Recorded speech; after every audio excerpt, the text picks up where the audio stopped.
Welcome to Bookkast Bestsellers in Minutes. Today we're diving deep into The Body Keeps the Score by Bessel Kolk. Oh, this one's fantastic. Get ready to explore the hidden world of trauma and how it affects us more than we realize. Yeah, it's really eye-opening how this book goes beyond just the surface of trauma. It dives deep into how it impacts our brains, our bodies. Even ourselves. Yeah, even our very selves. More likely than not, you've already experienced a traumatic event in your life. Making this topic so crucial. Absolutely. I think a lot of people will assume trauma is only from these major events. Right. War or natural disasters. Yeah. But Kolk points out that even childhood experiences, Absolutely. like abuse Yeah. or witnessing violence, can leave these lasting scars. That's right, and it throws your whole brain's alarm system out of whack. So it's not just bad memories then. It's not just about, remembering a scary event. It's about your nervous system getting stuck in that fight, flight, or freeze mode. Oh, well. Imagine your body constantly reacting as if the danger is still present, even years later. That explains things like flashbacks then, right? Exactly. Kolk says they're not like ordinary memories, but these intense Right. sensory experiences that transport you back to the trauma. And it's fascinating how he brings in this idea of the vagus nerve. Yeah. This nerve is like the communication highway between your brain and your body. Uh-huh. And it's crucial for calming you down after stress, but trauma disrupts its functioning, making it much harder to find that sense of peace. So if trauma affects us so deeply, both physically and mentally, Right. where do we even begin to heal? Well, Kolk really emphasizes that there's no one-size-fits-all solution. Right. He challenges those limits of traditional talk therapy Okay. and argues for these body-based approaches. Right. He talks about modalities like EMDR, sensory motor, psychotherapy, yoga, and even neurofeedback. I've heard of EMDR.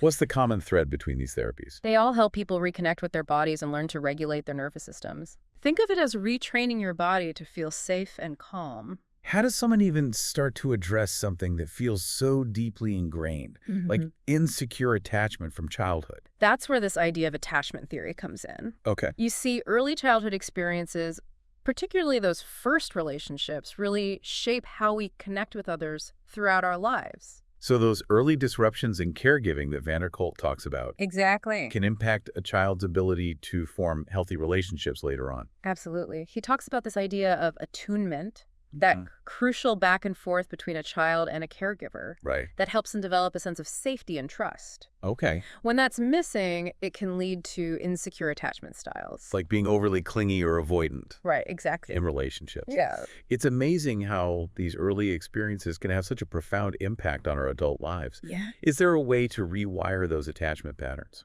I think Kolk believes that there is. He emphasizes the importance of secure and supportive relationships in the healing process. These relationships can help us rewire those early patterns and develop a stronger sense of trust and connection. So it's not just about addressing the trauma itself. Right.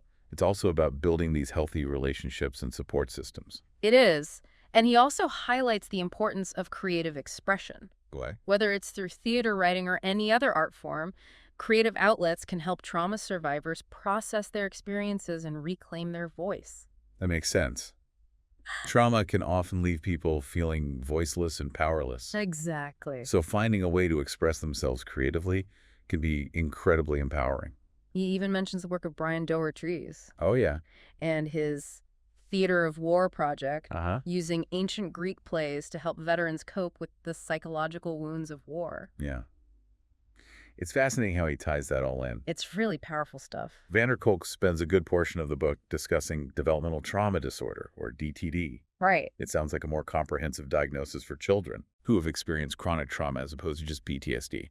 Yeah, he makes a really compelling case for DTD. He argues that PTSD doesn't fully capture the complexity of early childhood trauma. Right. DTD acknowledges the ripple effect on a child's development, Yeah. impacting their emotional regulation, their sense of self relationships, and even their physical health. It's fascinating how he's pushing the boundaries of how we understand and diagnose trauma, Yeah, especially in children. it is. I'm curious to hear more about the specific therapies that he recommends. Well, that's a great segue into our next segment where we'll explore some of those approaches in more detail. Sounds good. We'll be right back after a quick word from our sponsors. Welcome back to our deep dive into The Body Keeps the Score. It's amazing how much progress has been made in understanding trauma. It is. He recounts a time when it wasn't even a recognized diagnosis. It's hard to believe now. Can you imagine? Yeah. He talks about working with Vietnam veterans back in the 70s, long before PTSD was even acknowledged. Right. They were often misdiagnosed or simply told to toughen up. It's heartbreaking to think about all those people who suffered in silence. Yeah, Without proper support. It highlights how far we've come right. in recognizing the impact of trauma. Absolutely. And Kolk has been at the forefront of this whole transformation. Yeah. You know, challenging those old paradigms and advocating for this more holistic approach to healing. One thing that really struck me was his explanation of how trauma affects memory. Uh-huh. He says that traumatic memories are stored differently in the brain, Right. often fragmented and easily triggered. It's like those memories get stuck in that emotional part of your brain, Okay. the part responsible for those survival instincts. Yeah. So even when you consciously know you're safe, your body might still be reacting as if you're in danger.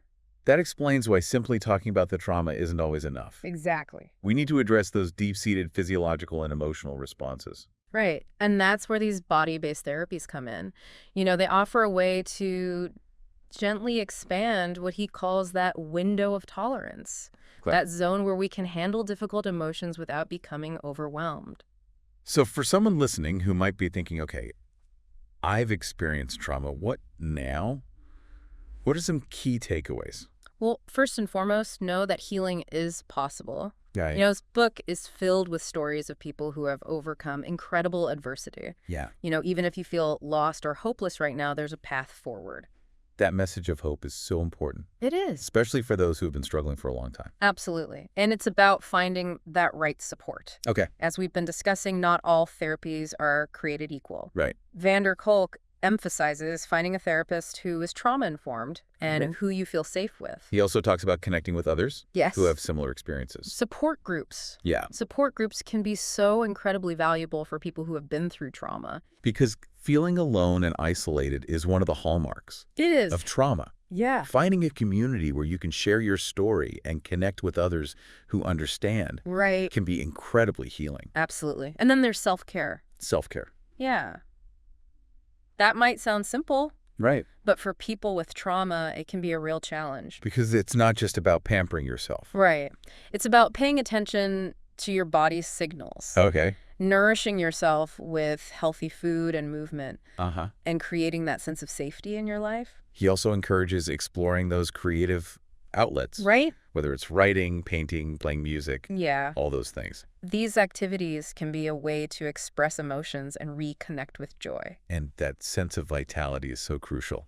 It is, because trauma can often make people feel numb. Yeah. So finding ways to reignite that spark of aliveness Yeah. is a powerful antidote to those numbing effects of trauma. Speaking of reconnecting, he talks a lot about mindfulness, Yeah. which I know is such a popular concept these days. It But he is. explains it in a way that's really relevant to trauma recovery. He describes mindfulness as a way to cultivate presence, Okay. to notice what's happening in your body and your mind without judgment, Okay. which can be so incredibly helpful for people with trauma who are often caught in these cycles of reliving the past Right. or worrying about the future. It's about learning to stay present with your experience. Yes. Even when it's difficult. Even when it's difficult without getting swept away by it. Yeah. It's about reclaiming that inner observer, that part of you that can witness your thoughts and feelings without getting caught up in the drama. And it's important to remember that healing is not a linear process. Exactly. There will be ups and downs, setbacks, and breakthroughs along the way. Absolutely. Be patient with yourself Yeah. and celebrate those small victories. Yeah. And remember, you are not alone in this journey. We've been focusing a lot on the individual experience of trauma.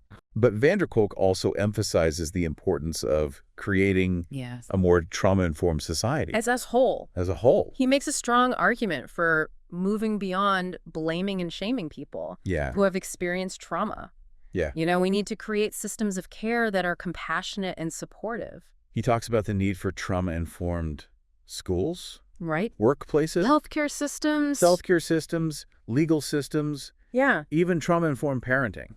It's about recognizing that trauma is widespread and its effects are far-reaching. Right. You know, we need to create environments where people feel safe to come forward with their experiences Yeah. and are met with understanding rather than judgment. It's not just a personal issue, it's a societal issue. It It is. requires a collective response. Right. We need a world where people who have been through these difficult experiences Yeah. are supported and empowered to heal. I love that. And this book is definitely a call to action. Sure. It's not just about understanding trauma, it's about doing something about it, Right. both individually and collectively. And he offers solutions. He does. It's not just about He does. presenting the problems. Yeah. He talks about a wide range of innovative therapies and interventions that are helping people heal and reclaim their lives. It sounds like he's not afraid to push the boundaries Yeah. and advocate for new approaches, even if they're unconventional. Exactly. He was one of the first to recognize the limitations of traditional talk therapy for trauma. Right. And he's been instrumental in developing and promoting those body-based approaches. Like EMDR and sensory motor psychotherapy. Exactly. Speaking of EMDR, he dedicates a whole chapter to explaining how it works. He does. Can you give us a quick overview of why it's so effective? Sure. EMDR stands for eye movement desensitization and reprocessing. Okay. And it's a psychotherapy approach that has been proven very effective for treating trauma and PTSD. Okay.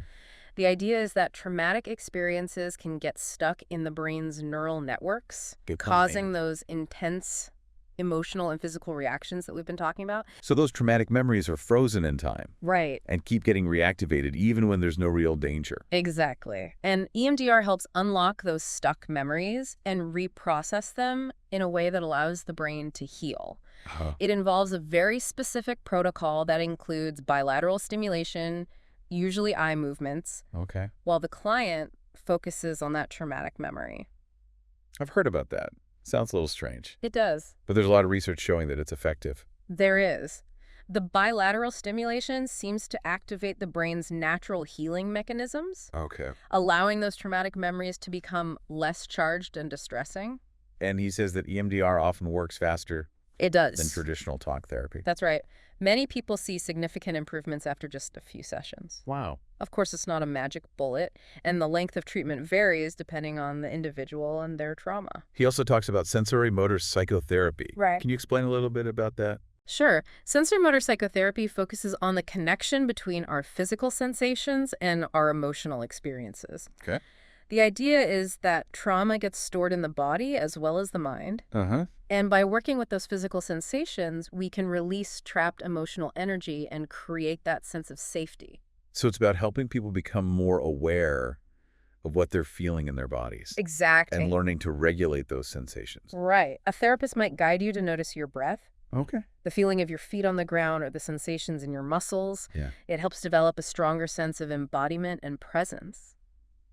It's fascinating how these body-based therapies challenge that traditional separation Yeah. between mind and body. It is. They recognize that these two aspects of ourselves are deeply intertwined. They are. And that's one of the things I admire most about Kolk's work. Yeah. He's always pushing the boundaries, looking for new and innovative ways to help people heal. He truly is a visionary in the field of trauma. He is. His book has had such a profound impact, It has. not just on the mental health field, Yeah. but on our culture as a whole. Absolutely. It's helped raise awareness about trauma, Yes. destigmatize seeking help, and create a more compassionate dialogue Exactly. around these difficult experiences. And that's why this deep dive is so important. Yeah. We need to keep talking about trauma, keep learning, and keep finding ways to support ourselves and others in healing. It's so easy to get caught up in the Yeah. heaviness of the topic, Yeah, but you're right, it's ultimately about healing and hope. exactly. I'm eager to hear about some of the other cutting-edge therapies Right. that Kolk discusses. Well, that's a perfect transition to our next segment where we'll explore those in more detail. Stay tuned. Welcome back to Bookkast Bestsellers in minutes. We're wrapping up our deep dive into The Body Keeps the Score with some of the more cutting-edge therapies that Kolk discusses, like neurofeedback and even using theater for trauma recovery. Yeah, it might sound surprising to think of these approaches as therapy, but they're really grounded in how trauma affects the brain and the body. Okay, let's start with neurofeedback. Uh. What is it and how does it work for trauma? Well, neurofeedback is a type of biofeedback that measures brainwave activity and gives you feedback in real time. Okay. The idea is that by becoming aware of your brainwave patterns, you can learn to regulate your brain activity and improve your mental and emotional functioning. So if trauma often leaves the nervous system in that state of hyperarousal, neurofeedback can help people train their brains to become calmer. Exactly. Kolk explains that trauma disrupts normal brainwave activity, Right. leading to anxiety, hypervigilance, insomnia, difficulty concentrating. Oh, wow. Neurofeedback helps retrain those patterns and strengthens the brain's ability to self-regulate. He even shares a case study of a young woman named Lisa, Right. who had severe trauma and dissociation. Traditional therapies didn't help, but she tried neurofeedback and experienced a remarkable transformation. It's incredible. It's incredible how she was able to integrate her fragmented sense of self and find peace. Lisa's story is a powerful example of neurofeedback's potential even for those complex trauma cases. Right. While more research is needed, the early results are really promising. Kolk also talks about yoga as a powerful tool for trauma recovery. I'll admit, I used to think yoga was just stretching, but he explains it's so much more than that. Oh, absolutely. He emphasizes that yoga is a mind-body practice Right. that cultivates awareness, presence, and connection to the body. Uh-huh. This can be incredibly healing for people with trauma who are often disconnected from their bodies. He even did a study comparing yoga to dialectical behavior therapy, or DBT. What's fascinating is that yoga actually produced greater improvements in PTSD symptoms and overall well-being. I think what's even more interesting is the impact yoga had on heart rate variability, or HRV. What is that? It's a measure of the variation in time between heartbeats Okay. and a key indicator of the autonomic nervous system's health. That's the part of our nervous system that controls the fight or flight response. Yeah. Right. So a higher HRV means the nervous system is more resilient. Precisely. And Kolk's study showed that yoga increased HRV in participants, Okay. suggesting that it can help re-regulate the nervous system and improve overall resilience. This next one really surprised me. Kolk also talks about using theater Oh. to help people heal from trauma. I never would have thought of theater as therapy, but he makes a compelling case. He does. He talks about how theater provides a safe and structured environment for people to explore their emotions, Uh-huh. express themselves creatively, and connect with others who've had similar experiences. Yeah. He even highlights a program called Shakespeare in the Courts, which uses theater to help at-risk youth who have experienced trauma. And the results are incredible. These young people who were once withdrawn and angry are finding their voices, Right. developing confidence, learning to work together. Yeah. It's amazing how the arts can be so transformative. It's about reclaiming their stories, their bodies, and their power. Yeah. It's a testament to the healing power of human connection. He also discusses Brian Dory's and his Theater of War project, which uses ancient Greek plays to help veterans cope with the psychological wounds of war. It's remarkable how these timeless stories can speak to the universal experience of trauma and Yeah. offer a path to healing. What's so powerful is that it creates that shared experience, a sense of community and understanding among those who face similar challenges.